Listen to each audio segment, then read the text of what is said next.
You always know when you're doing something for the first time. You rarely know when you're doing something for the last time. What financial decision would express best my love for my spouse? How can I organize money in a way that would be good for our relationship? And if they can organize their use of money around making the difference that God uniquely had in mind in bringing them together in marriage, that will set them on a very, very good path. We're going to be exploring some healthy habits for your marriage with regard to finances. Thanks for joining us. I'm John Fuller. You know, John, money can be a really touchy subject within marriage and within families. Mm-hmm. It's probably, it ranks right up there, number 1, 2, or 3 in the areas of marriage that couples really struggle with. So it's a very important topic. We come to this probably every couple of months. We try to do a program to help people with their finances. Let me rattle off some stats. Did you know about 40% of couples don't know their spouse's salary? Oh. Now, I probably know just about every NFL salary.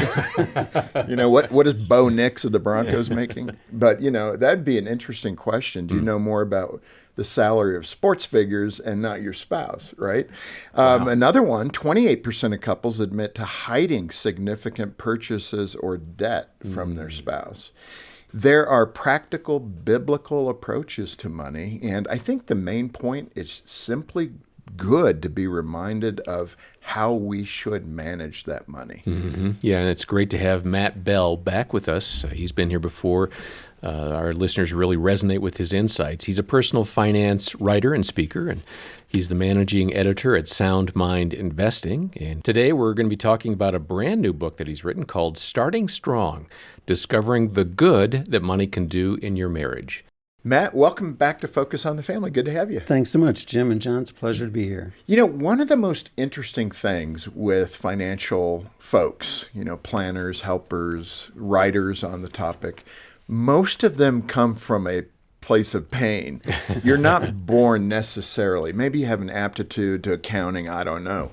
But most of the people that I've interviewed come from a period of time where they were in the hole and they had to figure it out. I really appreciate that. I think Dave Ramsey has that testimony. What's your prodigal story? Well, it very much is just that, the prodigal son. I inherited $60,000 from an uncle when I was in my mid-20s. Had no idea he planned to leave me any money. An incredible gift, incredible surprise. And I really did have good intentions with that money when I received it. I thought this is a once-in-a-lifetime opportunity to do something amazing career-wise.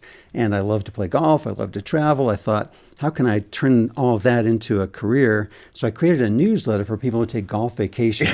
and while it lasted, it was amazing. I got to play Pebble Beach. I got to play these great golf courses in southern Spain. It was everything I dreamed it could be except profitable. Yeah. Oh, wow. It sounds like you're ahead of the tech curve on that. You could have had a following, an app.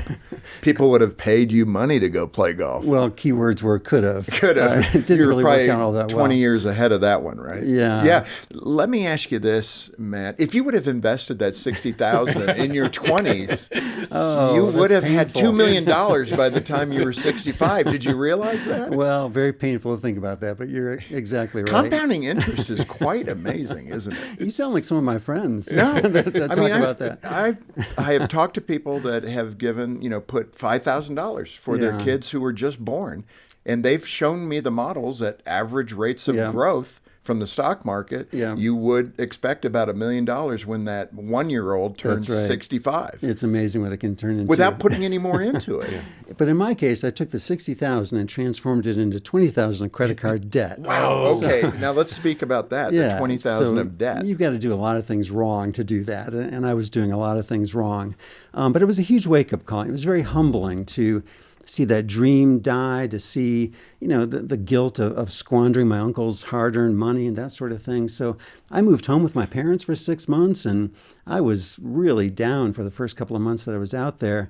But God used it for great good. I mean, a friend of mine from college reached out and shared his faith with me. He had become a Christian a year after I graduated from college, and that was life-changing unto itself because it got me exploring matters of faith, and ultimately I placed my faith in Christ, which would have been plenty to come out of that experience. but I also really got interested in learning about money. Yeah. And I was amazed at how much the Bible says on this topic. And so I've been writing about it, speaking about it, learning about it ever since then. You know, Matt, it's a great insight. So this was your valley. You were 25, 24? Yeah, mid-20s. I mean, so you hit this valley Yeah. of being in debt, $20,000. Yeah. This friend of yours from college calls. Yeah. He's just accepted Christ the year before. He starts sharing the Lord with you, I'm assuming. Right. Yeah. You're not repelled by that. You're intrigued, partly because I'm sure you're in a valley. Yeah, absolutely. I was humbled. I was so humbled by that experience, and so just kind of distraught and trying to figure out what is my life going to be about. I thought I knew, but clearly I didn't know. And so he was saying encouraging things like, God has a plan for your life. And that was very intriguing to me. So I began reading the Bible. I began going to church. I began learning. And I was just a sponge for all things related to matters of faith. And then I couldn't believe how much the Bible says about money. So the first church I went to has a stewardship ministry. I got involved in that and just loved that. So I loved seeing how God was using my pain, my values, as you said, my story, to start to help others. Because I'm not a guy that's always gotten the money thing right. I can relate to a person who's had trouble with money. You know, I so appreciate that, though. But, speaking to those who are listening or watching, I mean, that's a starting place when you're in that valley. So often that's where the Lord begins to turn your heart, right? And open your ears and eyes to what is true, the spiritual Absolutely. things that are most important. You usually win those battles down in the gutter and not on the mountaintop. I mean, that comes later. So you and Jude, your wife, you're engaged. You're looking at the registry. Everybody's done that. Our registry may have been Target. I don't remember, but that's probably a true story, actually. But you're looking at China. Right. That was nice. Right. That was the source of our first disagreement. And let me know, tell me what happened with that and how it pointed to a little, rub between the two of you. Yeah, it's funny because we dated for 6 months and then we got engaged and things were going along really, really well. But then we started to register for gifts that we wanted other people to buy for us. It wasn't even our money we were spending. It was other people's money. But it was in that department store, walking these aisles of plates and cups and saucers, that we realized, oh, wow, we have very different views of what these things should look like. And, it sounds so trivial, right? But yet it started to make me concerned. I mean, I'm very kind of minimalist. My parents were that way. And so I think I've adopted their views of design and art and what looks good. That's what I was drawn to. Very simple, maybe plain white, sturdy would be good. It's going to last a long time. But Jude grew up in a home where there was a set of dishes on display, very formal gold-rimmed dishes, and their everyday plates had a floral design. Floral really works against my instincts. Taking up way too much space. Yes. And so I started to think, oh, wow, we're so different in this area. I never noticed.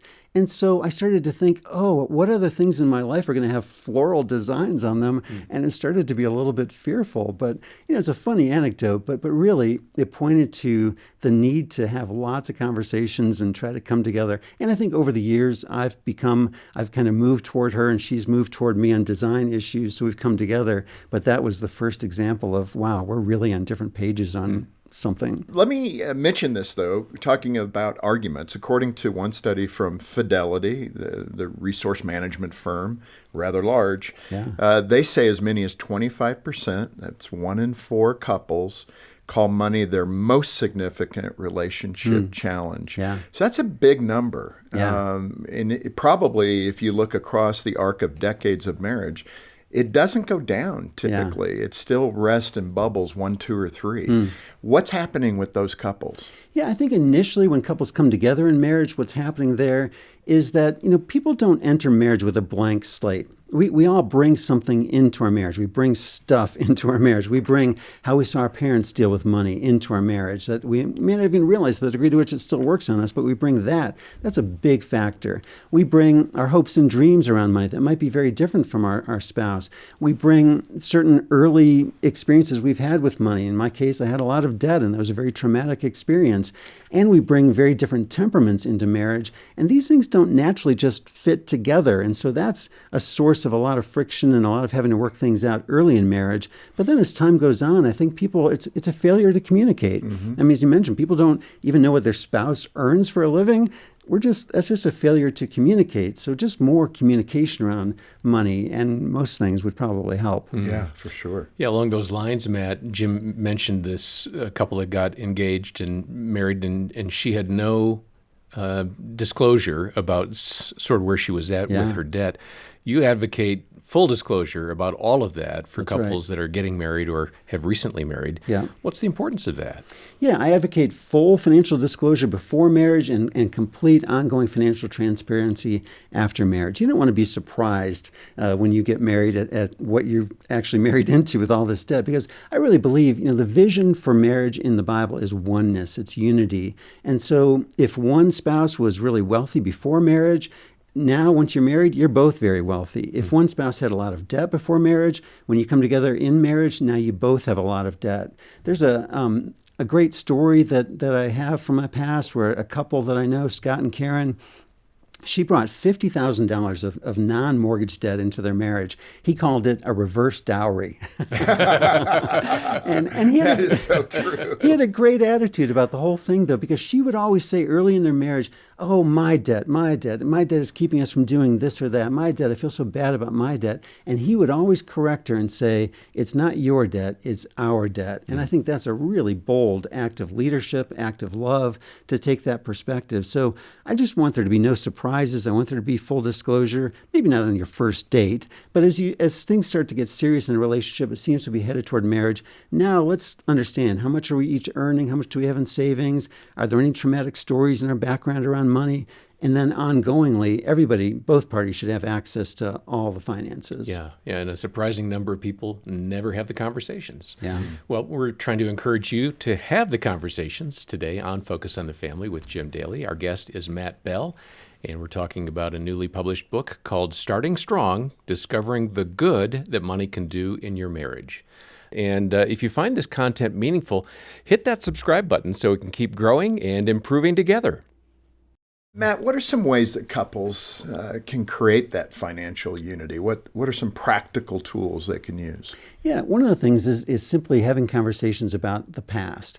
How were you raised around money? That's really big. There was one couple that I tell the story of in the book where they were on some fun outing to Wrigley Field in Chicago. What can't be fun about that? You're just at this great ballpark. But some of them, the topic of money came up, and it closed the conversation down because he found out that she was carrying a balance on a credit card, and that to him was an absolute no-no. And so it was a troubling, difficult conversation, but it also opened up the door to more conversations where they gained a much greater sense of empathy and understanding of each other's background. He grew up in a very stable household. There was always money for vacations and groceries. She grew up single-parent household where money was always tight. She had gotten acclimated to using credit cards, but in realizing he really didn't like that, she quickly paid off her balance, and he, by the same token, gained some empathy for the difficulty with which she was raised with a single-parent household. That field level ticket at Wrigley might be $128. You might want to is start today. there, but anyway, no, I mean that's part of it, is that communication. What about the common question? People ask this at Focus pretty often. This question about combined accounts, and if we have combined accounts, how do I get him a birthday present? He's going to know about it. Right. Or, something like that, keeping separate accounts. Maybe both of them work and they just decide, let's keep separate checking accounts rather than a joint checking account. Yeah, I would strongly encourage joint accounts because that fosters transparency and teamwork and unity. But in terms of buying a gift, you could do something as simple as withdraw some cash from an ATM. So now there's no record that's readily apparent of where a gift was purchased. So there can be a surprise doing something as simple as that. Yeah, that's good. I mean, one of the problems is when people hear the word budget, you go, ugh. For sure. And especially the budget meeting. Let's set one up. And, it's going to take a little bit of work, a little bit of pain. Yeah. But how do you reverse that attitude Yeah. that couples might have at the early stage of dating or marriage? Right. For sure. I think a budget is the single most powerful tool anybody can use to manage money well. And we're stewards of God's resources, the Bible teaches us. So doesn't it just make sense, if we're running a business, we're running an organization, we're going to watch over the finances, we're going to have a plan, we're going to have a budget. a family, a household, is a small business. And so we're managing God's resources. We need a tool to manage that effectively. A lot of people think they talk about a budget as something you go on, like a diet, or they think about it as being about less. It's about being obsessively spending as little as possible. But a budget is really, I like to tell people, about more. It's about having more knowledge of what's happening with your finances so that you can be more intentional in your use of money so that you ultimately have more for the things that really matter. So people hearing that might have to take it on faith, but if they will just try a budget for about 30 days and start to get used to that habit, I think they will see so much good, so many blessings that come from it.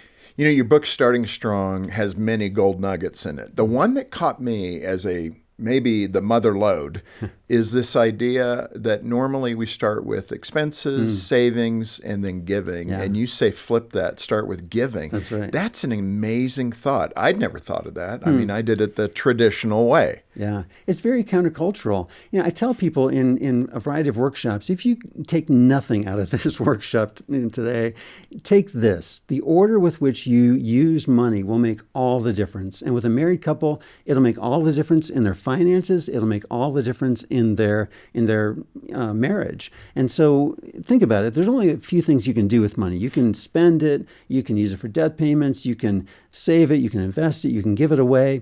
And that's the order that our culture teaches us in countless ways, both overt and subtle. We're taught to spend first. We're making, $80,000 a year. That means you can live here. You can drive that. You can wear this brand of clothing.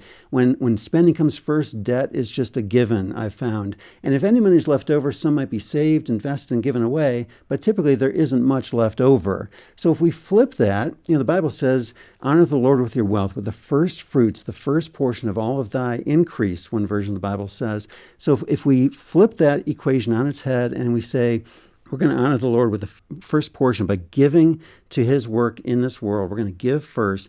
Then we're going to save a portion because the Bible says in the house of the wise are stores of choice food and oil, but a foolish person devours all that they have. Then we're going to invest a portion for the future. And then we're going to decide, we're going to see how much we can afford to spend on housing and clothing and vacations and all the rest. And along the way, we're cautious to not become enslaved to creditors, as the Bible warns. That if people will do that, it sounds so simple. It's so practical. It's so effective. It's so biblical.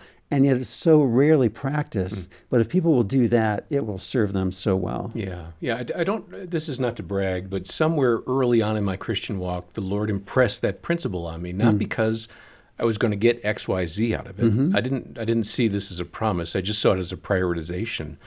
And I was making $500 a month, and I was still giving some away. Yeah.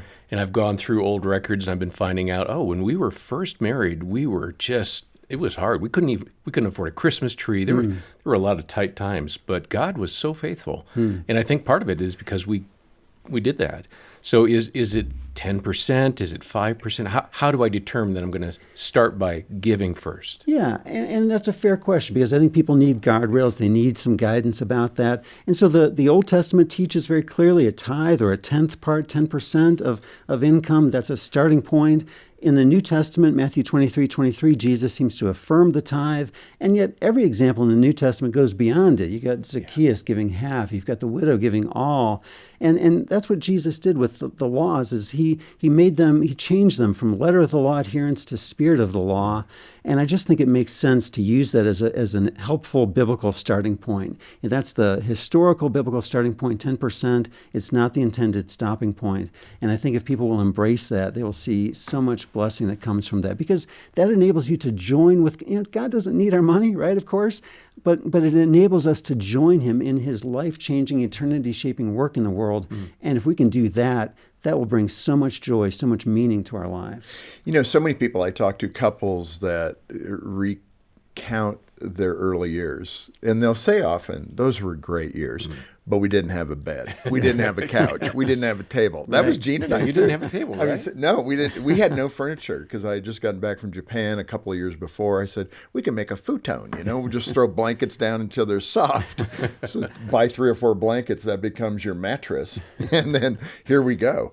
So, part of that struggle is actually part of building your memory together. Yeah. The sweetness of all that when it was right. tough. That's right. And I think there's something special to that too. Something special about the struggle. Yeah, I do too. Absolutely. When you're starting out, that's why it's so important with all these things we're talking about to get these things right from the beginning, because life is only going to get busier, and maybe God's going to bless you more financially. And so if we establish these priorities early in our marriage, we're going to serve the Lord. As for us and our household, we will serve you, Lord. We're going to base our decisions, our marriage and our finances on the solid rock of God's word. We're going to, use money in a way to love each other well, to strengthen our marriage and to glorify God and to make the difference in the world that God intended when he brought us together in marriage.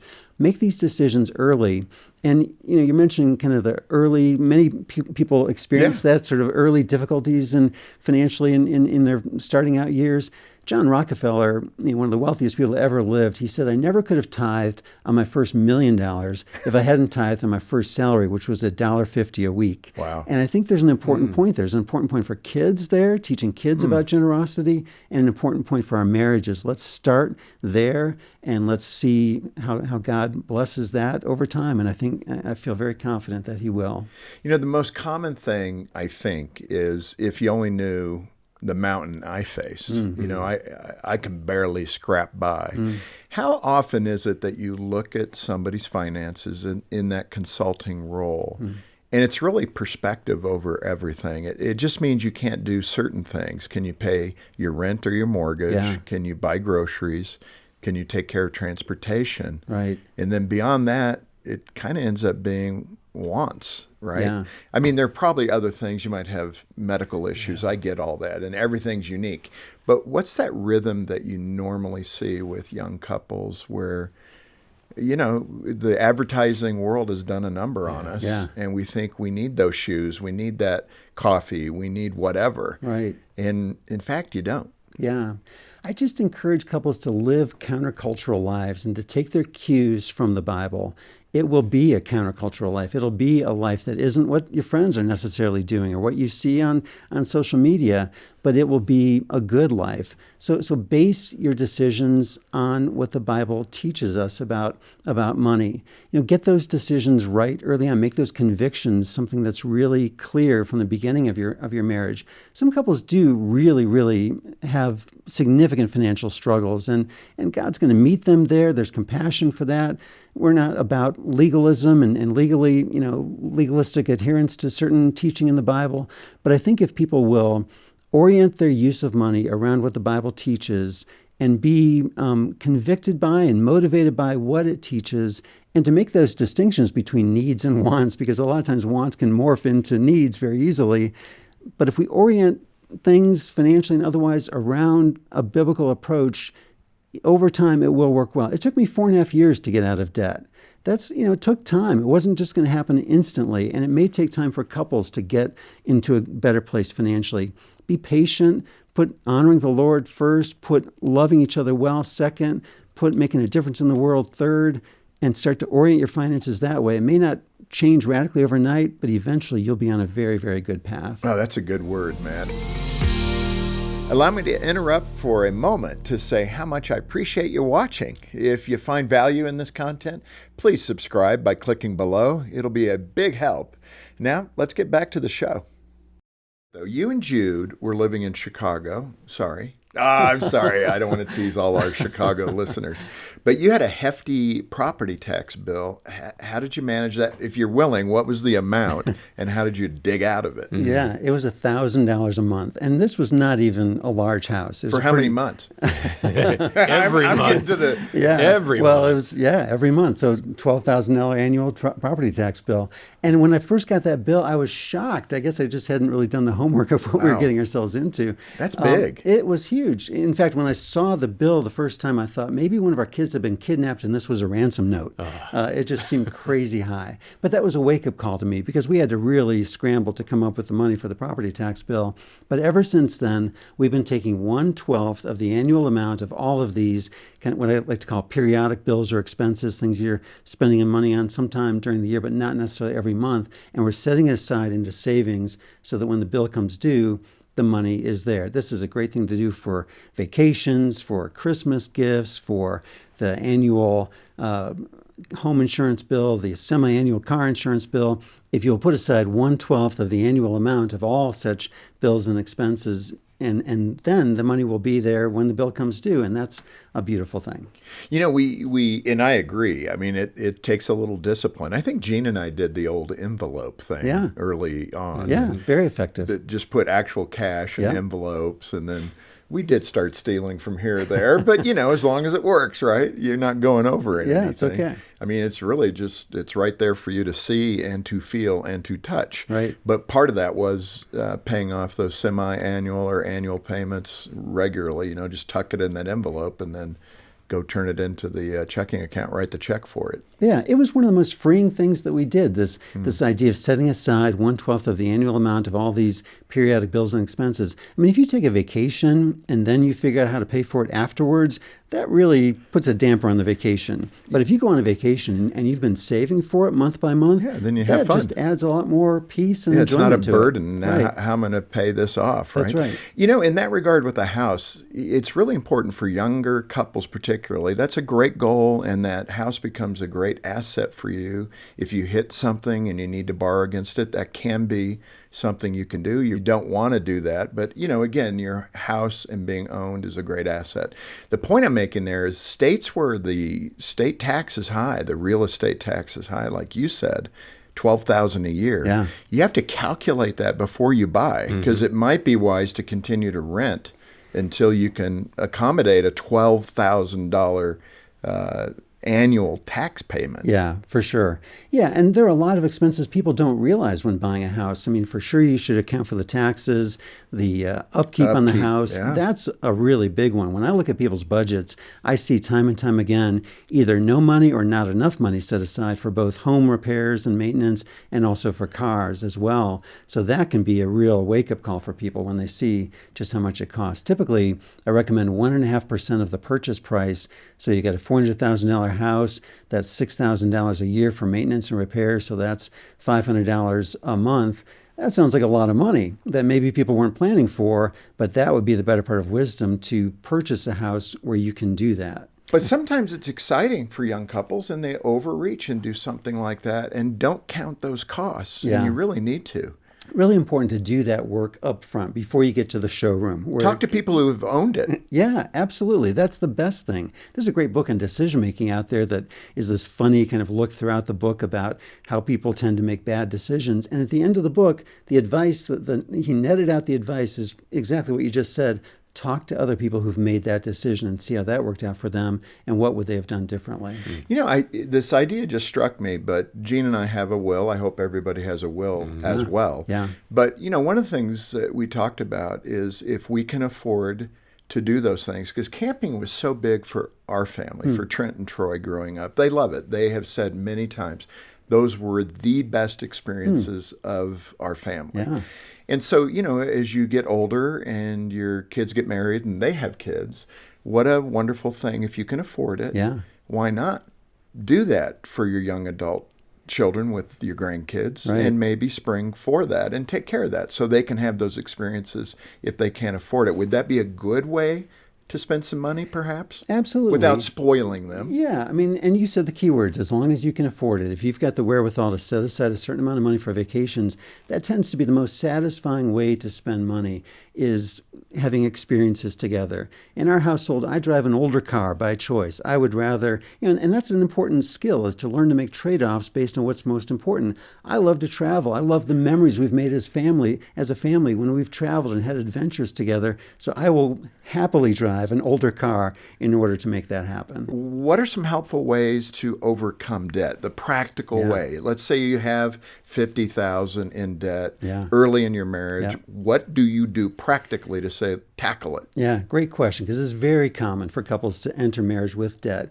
And sometimes people think, oh, this is good debt. It's student loan debt. Well, it's still debt, and it's a payment that you've got to make every month that's going to be a hindrance. So I think the first step is to set a goal in faith that we are going to make this a priority. We're going to get out of debt as soon as we can. There's a great couple I interviewed in the book where when they launched into their married life, they both brought some student loans into the marriage. I think it was $30,000. And they decided they were going to keep living as college students. Even though they were out working, they both worked at the same company, but they continued to live as college students. That meant driving older cars.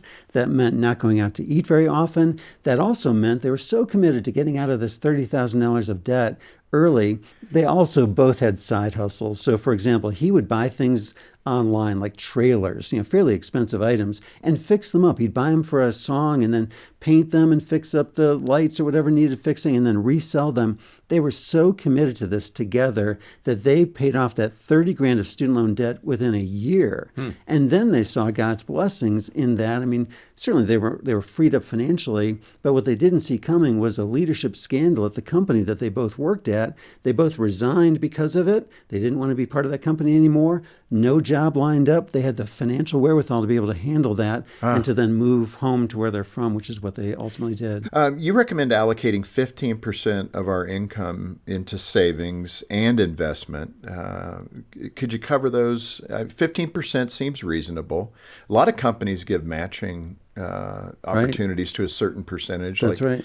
5, 6, 7%, 10%. Yeah. So in looking at that, when you're kind of lean, what do you do as a young couple? Yeah. Well, again, it starts with that orientation of the 5 things you can do with money. We step back from the circumstances where there's a lot of emotion and a lot of, we can't possibly make this happen sort of thing. And we say, we are committed to giving the first portion to the Lord's work in the world. We're going to save and invest the next portions, and then we're going to spend. So it starts with stepping back and kind of creating this idealistic plan and then stepping into it. You might have to start with saving less, saving 5% of income, but be committed to growing that over time. But that 15% threshold, which is saving and investing, build that emergency fund first, build that big ticket item replacement fund, as I talk about in the book.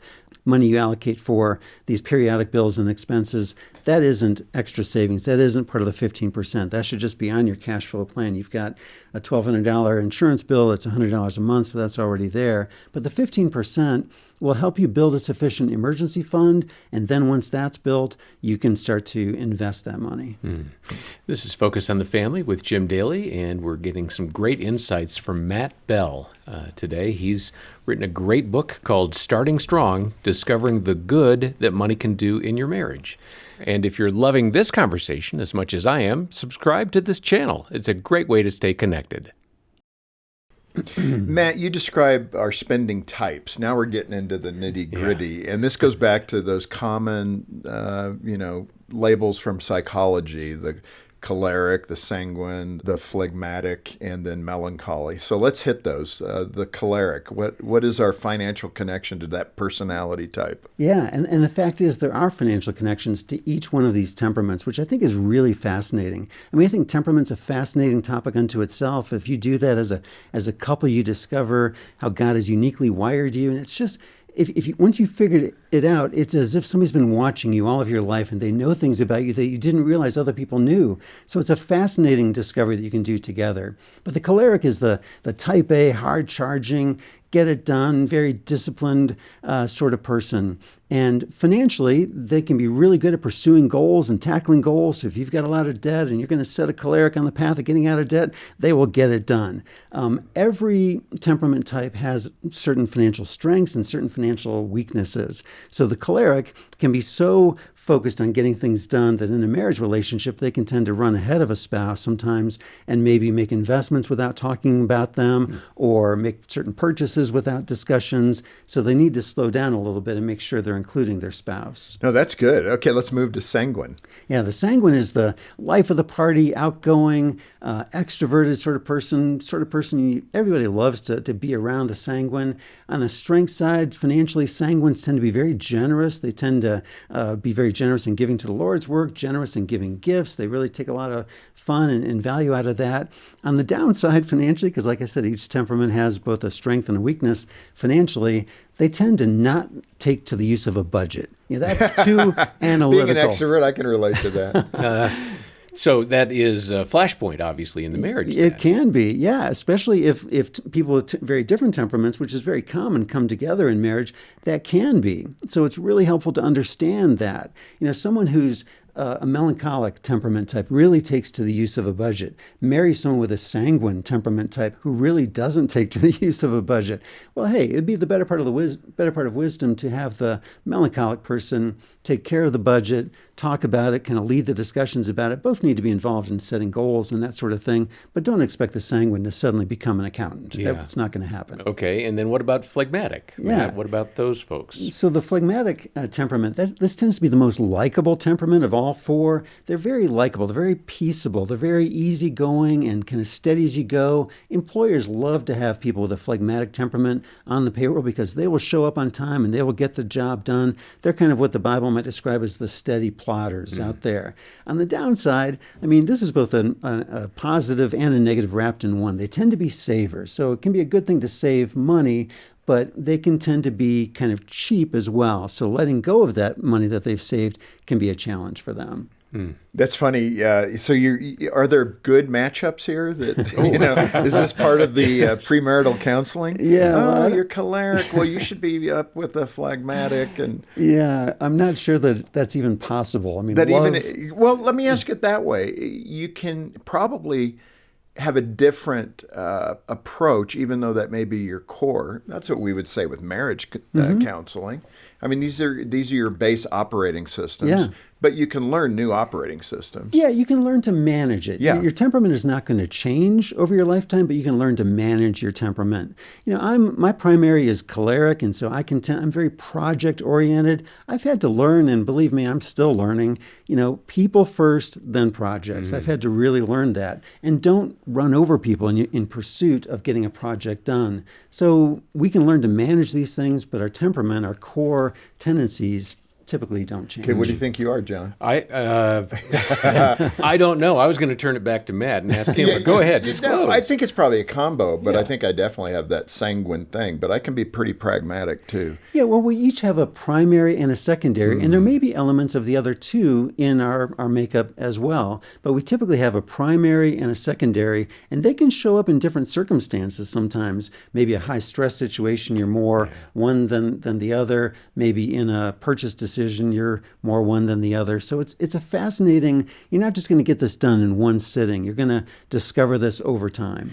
So often in marriage, opposites do attract. Yeah. I know it's an 80-20 rule. If you're saying, well, not my husband and me, okay, that's fine. You may be the same. But generally speaking, opposites will attract in certain key areas.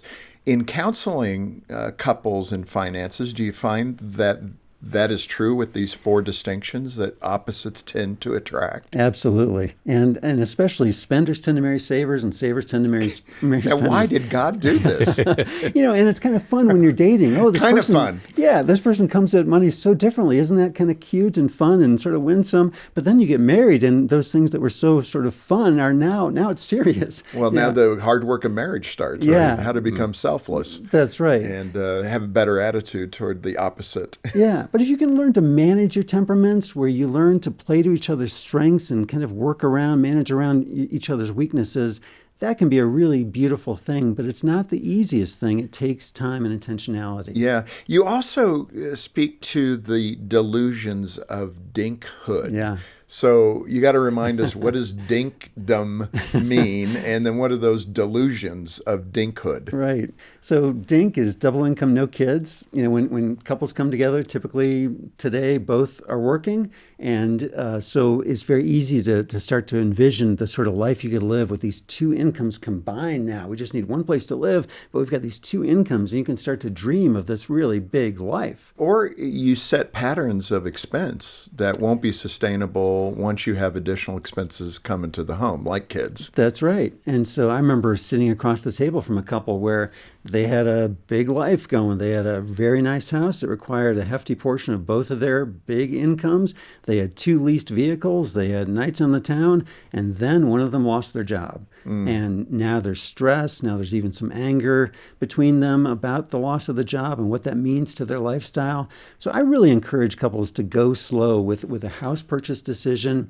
Make sure that it's something you can truly afford. I've got certain principles I've come to over time. I'm just geeky enough to have run the numbers on a lot of different size households and different income levels. Choleric.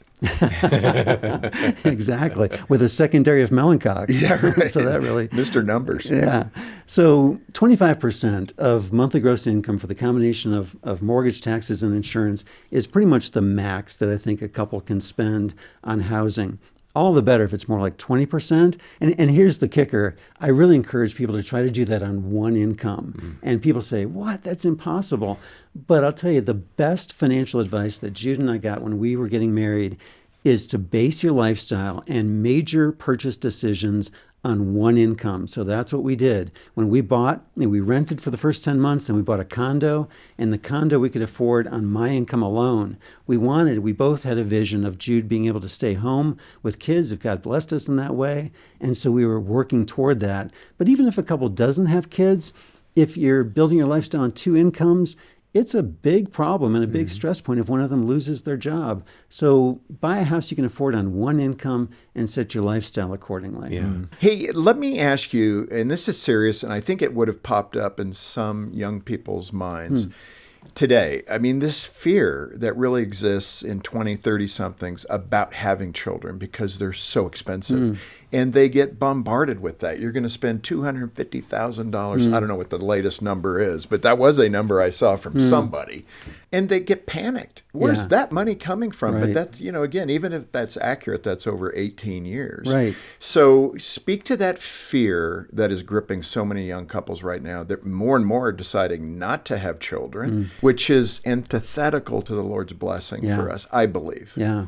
Yeah, I totally agree. And what you just said makes all the sense in the world, that you see these big numbers, but if you amortize that over time, it becomes a much smaller number. And in a really practical way, I tell couples, newly married couples, that, because that often comes up, how much will kids cost and how can we prepare for that?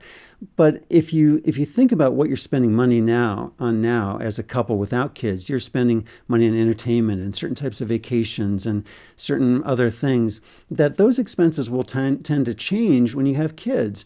Kids, when they're really young, they don't have a lot of needs. You don't need to go on some fancy vacation, and they'll be really happy with certain very simple things. Your money will get freed up in one area to be available for the next area. So in a really practical sense, you can make it work that way. But I think in a bigger picture sense, I mean, I can just speak from my own personal experience. Sorry. I can just speak from my own personal experience that kids, sorry. It's the blessing. This is who's going to be with you when you're on your deathbed. Yeah. This is what life is about. It's not about cars and boats and houses. It's about the people that you bring into the world and teach them how to be lovely, hopefully God-following people. I mean, that's where I get my greatest reward is through my boys. My marriage with Jude and our kids, those are the greatest joys, the greatest, most meaningful parts of life is our family. And so don't miss that.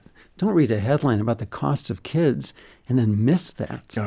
Many regrets. I remember a time when money was especially tight. I was self-employed. I was writing and speaking, and there were a couple of events I did that then didn't end up getting paid for.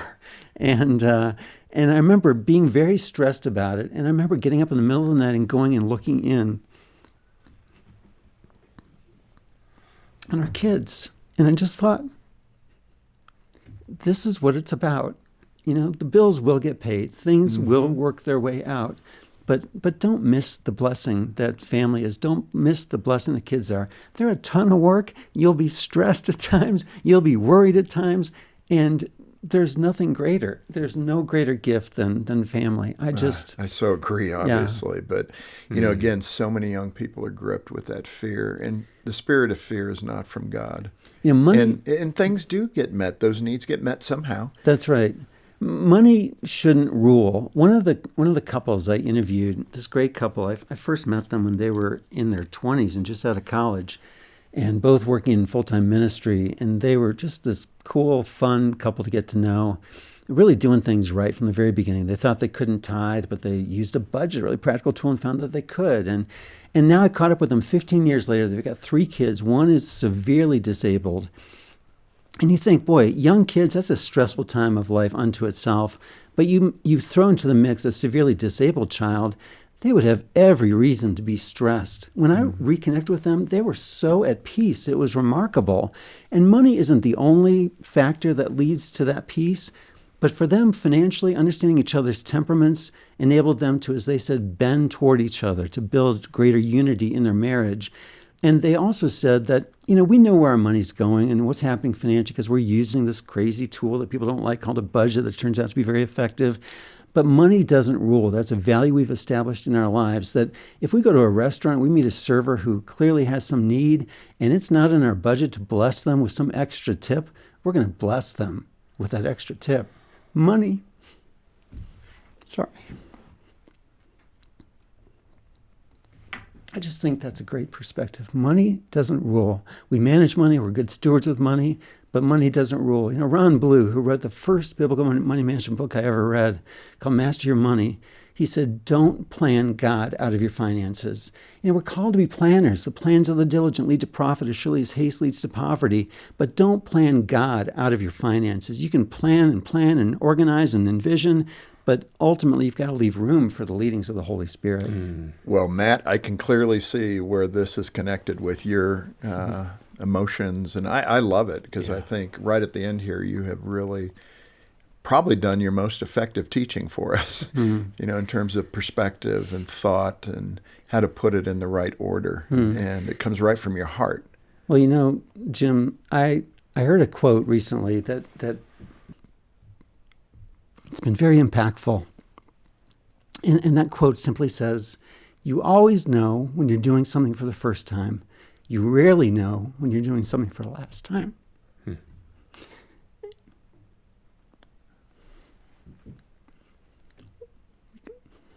We can't take life for granted. And we can't take the people that we love for granted. So my encouragement to couples is to treat life like the gift that it is. And if they will orient their money and their marriage around glorifying God as best they can, around loving each other, use money, be thinking about what financial decision would express best my love for my spouse? How can I organize money in a way that would be good for our relationship?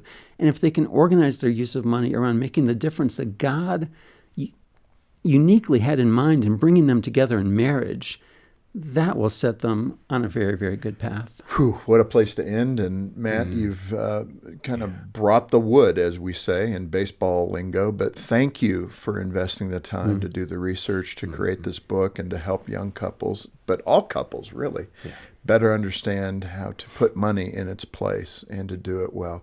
So thank you for being with us. Thank you. I appreciate the opportunity. And for the viewer, Focus on the Family is here for you. I hope you know that. We are a treasure trove of resources for you. If you're struggling in any area of your family life, call us, get a hold of us, use us in that way. 48 years of answering, I think, just about every question that can be asked. And we catalog those for the next person who's going to call with a very similar situation. So get a hold of us if you need to talk to a caring Christian counselor. That's great. You can also get a hold of Matt's book, Starting Strong, Discovering the Good That Money Can Do in Your Marriage. If you can make a gift of any amount, we'll send that to you as our way of saying thank you for being part of the ministry. If you can't afford it because you're in a mess, that's okay too. Get a hold of us. Don't be embarrassed. We'll send it to you and believe that others will cover the cost of that. That's how it works in the Christian community. The bottom line is, how do we do ministry together? Not just for your situation, but for those coming after you. That's why we make that offer in that way. Yeah, contact us today.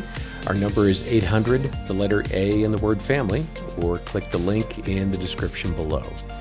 And by the way, when you're engaging with us here on YouTube, be sure to like, subscribe, and share this content. Somebody you know needs to hear some of what Matt had to share. And so send that along. Get other people engaged with this great life-changing, Christ-centered content. Thanks for watching Focus on the Family with Jim Daly. I'm John Fuller, inviting you back next time as we once again help you and your family thrive in Christ.